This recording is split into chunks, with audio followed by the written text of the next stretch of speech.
प्यारे बच्चों, व्याकरण के अंतर्गत आज का विषय है विशेषण। विशेषण के बारे में जानने से पहले आइए एक नज़र हम इन वाक्यों पर डालते हैं। ईमानदार व्यक्ति को लोग सम्मान की दृष्टि से देखते हैं। किसान के पास 8 एकड़ जमीन है। कर्कश आवाज किसी को प्रिय नहीं होती। कुछ बच्चे मैदान में खेल रहे थे। इन वाक्यों में रंगीन शब्द व्यक्ति, जमीन, आवाज, बच्चे संज्ञा शब्द हैं, जबकि इनके आगे आने वाले शब्द ईमानदार, 8 एकड़, कर्कश और कुछ उनके बारे में कुछ खास संकेत दे रहे हैं, अर्थात उनकी किसी विशेषता का वर्णन कर रहे हैं। बच्चों, वास्तव में विशेषण वो शब्द होते हैं जो संज्ञा या सर्वनाम शब्द की विशेषता बतलाते हैं। जैसे काली चींटी, भला आदमी, सुंदर गुलाब। यहाँ काली, भला और सुंदर शब्द विशेषण का काम कर रहे हैं, जबकि चींटी, आदमी और गुलाब संज्ञा शब्द हैं। आइए विशेष्य के बारे में जानें। जिन शब्दों की विशेषता बताई जाए उन्हें विशेष्य कहते हैं। जैसे काली चींटी में काली शब्द विशेषण था और जिसकी विशेषता बताई जा रही थी अर्थात चींटी की, तो वो विशेष्य कहलाएगा। इसी प्रकार भला आदमी में आदमी सब संज्ञा है और वो विशेष्य का काम कर रहा है, जबकि भला विशेषता थी। सुंदर गुलाब में गुलाब सब संज्ञा शब्द था, अर्थात उसकी विशेषता बताई जा रही थी और सुंदर शब्द विशेष्य था। बच्चों, संज्ञा या सर्वनाम शब्द कभी विशेषण से पहले आते हैं और कभी विशेषण के बाद भी आ सकते हैं। विशेष्य से पहले जब ये पहले आ जाए तो इसे विशेष्य विशेषण कहते हैं। जैसे अच्छा लड़का में लड़का शब्द से पहले विशेषण आया है, यानी विशेष्य से पहले आया है। लड़का और सुंदर शब्द विशेष्य हैं जिनकी विशेषता बताई जा रही है, और अच्छा और सुंदर शब्द विशेषण के शब्द हैं। विशेषण के शब्द संज्ञा शब्दों से पहले आए हैं, अर्थात जब ये शब्द विशेष्य से पहले आए तो विशेष्य विशेषण कहलाते हैं। लेकिन जब ये शब्द विशेषण के विशेष्य के बाद आए तो उन्हें हम विधेय विशेषण कहते हैं। जैसे यह लड़का अच्छा है, यह दृश्य सुंदर है। इन वाक्यों में अच्छा और सुंदर शब्द विशेषण के शब्द हैं, लेकिन वे संज्ञा शब्द अर्थात विशेष्य के बाद आए हैं, अतः इन्हें विधेय विशेषण कहते हैं। विशेषण शब्दों में कभी कभी विशेषण के भी विशेषण बन जाते हैं। वो पहले आ जाते हैं। जैसे दिनेश बहुत चालाक है। यहाँ दिनेश की विशेषता है चालाक होना, जबकि उसके आगे बहुत शब्द लग गया है।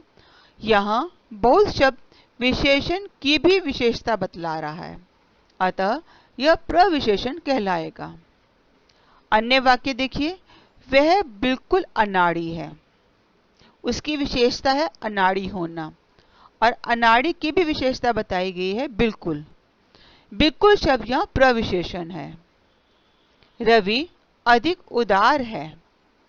यहाँ रवि की विशेषता है उदार होना, और उदार को भी विशेषण दिया गया है अधिक का। यहाँ अधिक शब्द जो है प्रविशेषण है, अतः जो शब्द विशेषण की भी विशेषता बताते हैं उन्हें प्रविशेषण कहते हैं। विशेषण के 4 भेद हैं। गुणवाचक विशेषण, संख्यावाचक विशेषण, परिमाणवाचक विशेषण और सार्वनामिक विशेषण। गुणवाचक विशेषण, जो विशेषण शब्द किसी व्यक्ति या वस्तु के गुण, दोष, अवस्था, रंग, आकार, स्थान आदि का बोध कराते हैं, उन्हें गुणवाचक विशेषण कहते हैं। जैसे विनयशील, काला, चकोर, लखनवी, गोरा, बीमार, दुष्ट आदि। गुणवाचक विशेषण की कई श्रेणियां हैं। उनकी मुख्य श्रेणियां यहां दी गई हैं। जैसे गुणबोधक, ईमानदार, अच्छा, भला, उदार आदि। दोषबोधक, विशेषण के अंतर्गत केवल गुण ही नहीं आते, दोष भी शामिल किए जाते हैं। बुरा लड़का, निकम्मा आदमी, तो अहंकारी रावण, दुष्ट राक्षस आदि। रंग बोधक, हरा, लाल, बैंगनी, सुनहरा आदि। स्थान बोधक, भारतीय, लखनवी, विदेशी, अमेरिकी आदि। काल बोधक, पुराना, आधुनिक, नया, प्राचीन आदि। दिशा बोधक, उत्तरी, पश्चिमी, बाहरी, निचला आदि। ध्वनि बोधक, मधुर, कर्कश, कर्णप्रिय आदि। इसी प्रकार के शब्द जो हैं ये गुणवाचक विशेषण के अंतर्गत आने वाले शब्द हैं। ये शब्द किसी न किसी संज्ञा या सर्वनाम के आगे लगकर उनकी विशेषता का काम करने वाले बन जाते हैं। अतः ये सभी शब्द गुणवाचक विशेषण के अंतर्गत आते हैं। संख्यावाचक विशेषण, जो विशेषण शब्द संख्या का बोध कराते हैं उन्हें संख्यावाचक विशेषण कहते हैं। कक्षा में 40 छात्र उपस्थित हैं। यह छात्र संज्ञा शब्द है और उसकी विशेषता बताई जा रही है कि कितने छात्र हैं, तो 40। यह संख्या का बोध हो रहा है, अतः यह संख्यावाचक विशेषण है। इसी प्रकार अन्य वाक्य देखिए। बगीचे में कई आम के पेड़ हैं, कुछ सामान इधर रख दो। यहाँ कई और कुछ भी संख्या को बताने वाले हैं, क्योंकि यह जो संज्ञा शब्द आए हैं, आम या सामान, ये गिनने वाली चीजें थी।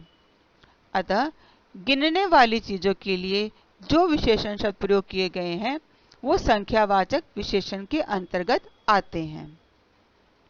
संख्यावाचक विशेषण के दो प्रकार हैं, निश्चित संख्यावाचक विशेषण और अनिश्चित संख्यावाचक विशेषण। निश्चित संख्यावाचक विशेषण, जो विशेषण शब्द निश्चित संख्या का बोध कराते हैं उन्हें निश्चित संख्यावाचक विशेषण कहते हैं। जैसे खेत में 5 मजदूर काम कर रहे हैं। मजदूर गिनने वाली संज्ञा है और उनके आगे 5 शब्द लगाया गया है, अतः ये निश्चित संख्या का बोध करा रहा है। पिताजी बाजार से कई दर्जन केले खरीद कर लाए थे। मोहन के पास केवल 2 किताबें हैं। तीनों मित्र शहर घूमने गए हैं। यहाँ कई दर्जन, केवल 2 और तीनों गिनने वाली चीजें हैं, अतः ये संख्यावाचक विशेषण हैं। इसी प्रकार कुछ अन्य उदाहरण देखिए। 8वां, दुगना, तिगुना, 5, 2, ये सारे विशेषण शब्द जिन संज्ञाओं के आगे लगते हैं वास्तव में वो गणनीय संज्ञाएं हैं, अतः इन्हें संख्यावाचक विशेषण के अंतर्गत आते हैं। और निश्चित संख्यावाचक विशेषण, जिन विशेषण शब्दों की निश्चित संख्या का बोध नहीं होता, चाहे वो विशेषण शब्द, वो संज्ञा शब्द चाहे गणनीय ही क्यों ना हो, लेकिन अगर उनका होना निश्चित नहीं है, अर्थात ये बोध नहीं हो रहा कि वो कितनी है संख्या में, तो हम कहेंगे वो अनिश्चित संख्यावाचक विशेषण है। सब बच्चे पिकनिक पर जा रहे हैं, थोड़े से बच्चे मैदान में खेल रहे हैं, हलवाई ने ढेर सारी मिठाइयाँ बनाई। इन वाक्यों में मिठाइयाँ, बच्चे अगर गणनीय चीजें हैं, लेकिन ये बोध नहीं हो रहा कि वो कितने हैं, तो यहाँ जो विशेषण शब्द प्रयोग किया गया है वो अनिश्चित संख्यावाचक विशेषण कहलाएगा। परिमाणवाचक विशेषण, जो विशेषण शब्द मात्रा या मापतोल की जानकारी देते हैं उन्हें परिमाणवाचक विशेषण कहते हैं। अर्थात जिन चीजों को हम तोलते हैं, नापते हैं, वो परिमाणवाचक के अंतर्गत आते हैं और उनके लिए जिन विशेषण शब्दों का प्रयोग किया जाता है वे परिमाणवाचक विशेषण कहलाते हैं। जैसे गिलास में थोड़ा पानी डाल दो, उसने 5 मीटर कपड़ा खरीदा, पिताजी 2 किलो आलू खरीद कर लाए। इन वाक्यों में पानी, कपड़ा और आलू मापने या तोलने की चीजें हैं, अतः इनके आगे आने वाले विशेषण शब्द थोड़ा, 5 मीटर, 2 किलो परिमाणवाचक विशेषण के अंतर्गत आएंगे।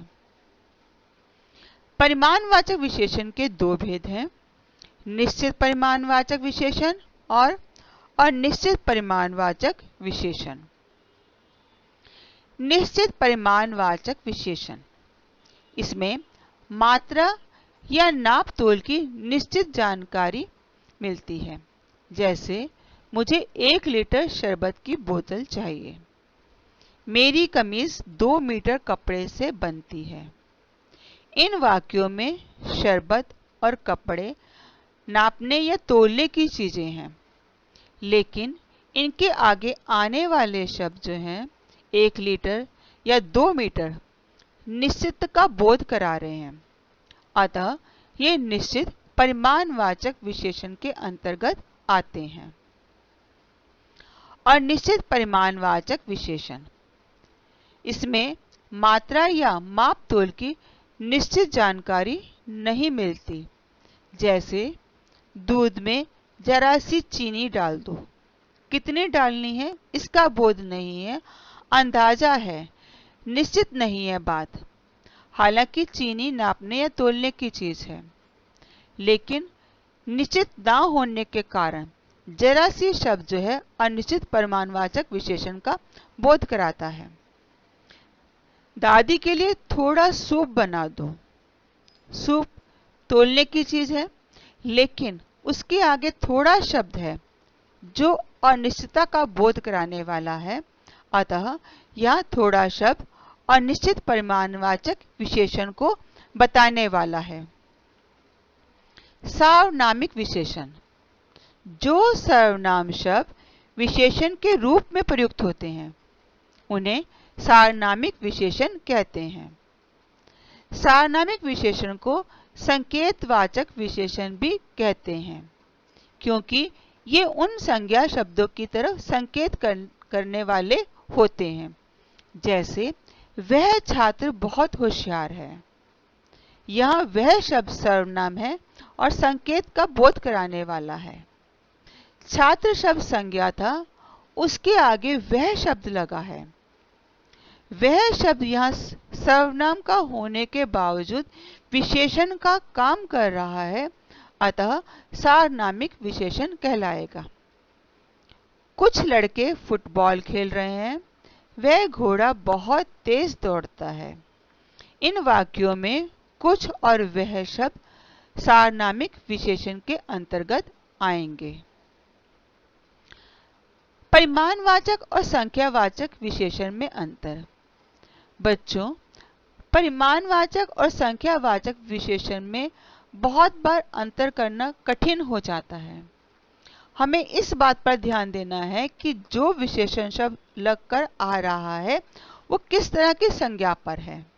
जैसे परिमाणवाचक विशेषण संज्ञा या नापतोल के मापतोल या मात्रा की जानकारी देते हैं, इन्हें हम गिन नहीं सकते, ये नापने या तोलने की चीज है।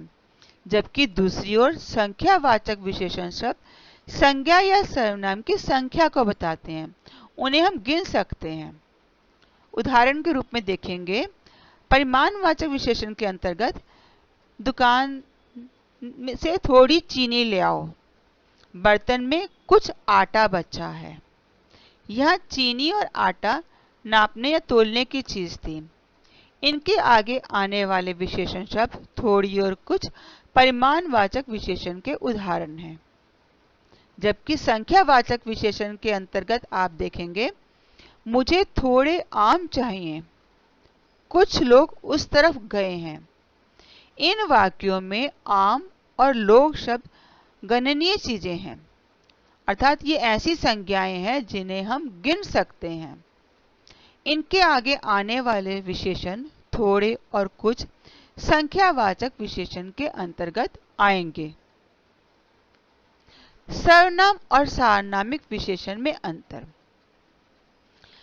यह, वह, कोई, वे, इस, उस आदि शब्द जब संज्ञा के स्थान पर प्रयुक्त होते हैं तो ये सर्वनाम होते हैं, परंतु जब ये संज्ञा के साथ आकर किसी विशेष व्यक्ति या वस्तु की ओर संकेत करते हैं तो ये सार्वनामिक विशेषण कहलाते हैं। जैसे सर्वनाम का आप उदाहरण देखिए, वह बहुत ईमानदार है। यहाँ वह शब्द किसी संज्ञा के स्थान पर प्रयुक्त हुआ है, अतः सर्वनाम है। यह चापलूसी करता है। किसी की तरफ संकेत था, किसी व्यक्ति की ओर जो चापलूसी करने वाला था, उसका नाम ना लिखकर यहाँ उसके लिए यह शब्द का प्रयोग किया गया है, तो यहाँ यह शब्द सर्वनाम है। जबकि सार्वनामिक विशेषण के अंतर्गत आप देखेंगे, वह छात्र सच बोल रहा है। यहाँ किसी छात्र की बातचीत चल रही थी। छात्र शब्द यहाँ संज्ञा क्या दिया गया था, उसके आगे वह शब्द लगाया गया है। वह सर्वनाम था, लेकिन यहाँ वह सार्वनामिक विशेषण का काम कर रहा है। सर्वनाम शब्द छात्र के आगे लगकर विशेषण का काम कर रहा था, अतः सार्वनामिक विशेषण होगा। इसी प्रकार अगला वाक्य देखिए, यह घर मेरा है। इस वाक्य में घर शब्द संज्ञा था और उसके आगे यह शब्द आया है और यह सार्वनामिक विशेषण का काम कर रहा है। विशेषणों की तुलना। बच्चों, विशेषणों की 3 अवस्थाएं होती हैं। मूलावस्था, इसमें व्यक्ति या वस्तु की विशेषता का सामान्य कथन होता है। जैसे सुंदर फूल मत तोड़ो, फूल की सामान्य विशेषता बताई गई है, यहाँ हमने इसकी किसी से तुलना नहीं की है। बुरा काम मत करो, काम के आगे विशेषण लगाया गया है बुरा शब्द। फिर आता है उत्तरावस्था। इसमें 2 व्यक्ति पदार्थों के गुण दोष की तुलना की जाती है। जैसे नितिन प्रिया से छोटा है, यह तुलना हो रही है 2 में, अतः यह उत्तरावस्था कहलाएगी। रवि विशाल से अधिक विनम्र है। अधिक शब्द का प्रयोग किया गया है, 2 के लिए तुलना करते हुए से अधिक शब्द लगाया गया है। उत्तमावस्था, इसमें 2 से अधिक प्राणियों, व्यक्तियों या वस्तुओं की तुलना की जाती है। जैसे भीम पांडवों में से सबसे बलशाली था। यहाँ तुलना 2 में ना होकर सब में की जा रही थी, अतः सबसे शब्द का प्रयोग किया गया था। वह पेड़ सबसे ऊंचा था। यहाँ पेड़ की तुलना अनेक पेड़ों से की जा रही थी, अतः विशेषण के लिए सबसे शब्द का प्रयोग किया गया था। विशेषणों की तुलना करते समय कभी कभी हम इन तरह के शब्दों का भी प्रयोग करते हैं। मूलावस्था, उत्तरावस्था और उत्तमावस्था। जैसे लघु, लघुतर, लघुतम। किसी के बारे में सामान्य रूप से वर्णन करना हो तो मूलावस्था का प्रयोग करेंगे, जैसे लघु शब्द है। अगर 2 में तुलना हो रही है तो हम लघुतर शब्द का प्रयोग कर लेते हैं, और जब सब में से तुलना की जाए तो हम लघुतम का प्रयोग करते हैं। यानी तर और तम प्रत्यय लगाकर इन अवस्थाओं को चित्रित किया जाता है। मधुर, मधुरतर, मधुरतम। तीव्र, तीव्रतर, तीव्रतम। प्रिय, प्रियतर, प्रियतम। गुरु, गुरुतर, गुरुतम। बच्चों, विशेषणों की रचना के बारे में जानते हैं। कुछ शब्द मूल रूप से विशेषण ही होते हैं, जैसे अच्छा, बुरा, सुंदर, मधुर आदि। लेकिन कुछ विशेषण शब्दों की रचना अन्य शब्दों में उपसर्ग प्रत्यय आदि लगाकर की जाती है। जैसे संज्ञा शब्द से विशेषण रचना करना। संज्ञा के शब्द हैं भूख, चीन, धर्म, जापान, चमक आदि। इनसे जब विशेषण शब्द बनेंगे तो वो इस प्रकार बनेंगे। जैसे भूख से बना भूखा, चीन से चीनी, धर्म धार्मिक, जापान जापानी, चमक चमकीला। सर्वनाम शब्दों से विशेषण रचना करना। जो, जैसा, कौन, कैसा, वह, वैसा, यह, ऐसा, आप, आपसा। क्रिया शब्द से विशेषण की रचना। क्रिया शब्दों का भी हम विशेषण के रूप में प्रयोग कर सकते हैं। जैसे उड़ना क्रिया शब्द है, उड़ना से बना उड़ान। बेचना बिकाऊ, खेलना खिलाड़ी, भूलना भुलक्कड़, पढ़ना पढ़ाकू। अव्यय शब्द से विशेषण रचना। भीतर भीतरी, आगे अगला, बाहर बाहरी, पीछे पिछला, ऊपर ऊपरी। आइए अब अभ्यास कार्य देखें। निम्न वाक्यों में विशेषण शब्द को छांटकर उनका भेद बताइए। कृष्ण ने अर्जुन को सर्वश्रेष्ठ ज्ञान दिया। यहाँ विशेषण शब्द रेखांकित करने के बाद उसका भेद बताना है। जैसे सर्वश्रेष्ठ शब्द है, विशेषण का काम करने वाला है, आप इसका फिर भेद बताएंगे। तीसरी पंक्ति में खड़े हो जाओ, तीसरी शब्द का विशेषण बताया जाएगा। थोड़े मजदूर हड़ताल पर चले गए। पिताजी 4 किलो आलू खरीद कर लाए। वे बच्चे फुटबॉल खेलते हैं। भीम पांडवों में सबसे बलशाली था। रवि विशाल से अधिक विनम्र है। अभ्यास कार्य 2 के अंतर्गत कोष्ठक में दिए गए शब्दों का विशेषण के रूप में प्रयोग करते हुए वाक्य बनाने हैं। डैश व्यक्ति विनम्र होते हैं। शिक्षा शब्द का विशेषण बन सकता है शिक्षित, तो यहाँ लिखा जाएगा शिक्षित व्यक्ति विनम्र होते हैं। इसी प्रकार अन्य वाक्य आप बनाएंगे। उनका विवाह एक डैश कन्या से हुआ। आपसे इस बार एक डैश प्रश्न पूछा है। जटा का बनेगा जटिल। आपसे इस बार एक जटिल प्रश्न पूछा है। जटिल यानी कठिन प्रश्न पूछा है। उसने डैश साड़ी खरीदी। रुपए डैश अलमारी में रखे हैं। फल बहुत डैश था। रमेश दिनेश का डैश भाई था। यहाँ कोष्ठक में दिए गए शब्दों के आप पहले विशेषण बनाएंगे, फिर उन विशेषण से वाक्य पूर्ण करेंगे। अभ्यास कार्य 3 के अंतर्गत विशेषण और विशेष्य शब्द दिए गए हैं, उन्हें के आपने जोड़े बनाने हैं। जापानी, जापानी का जैसे बनेगा जोड़े में गुड़िया, जापानी गुड़िया, तो गुड़िया शब्द उसके आगे लिखा जाएगा। इसी प्रकार अन्य जोड़े आप बनाएंगे। वीर, चकोर, होनहार, मीठा, परिश्रमी। आशा है आपको विशेषण समझ में आ गए होंगे। धन्यवाद।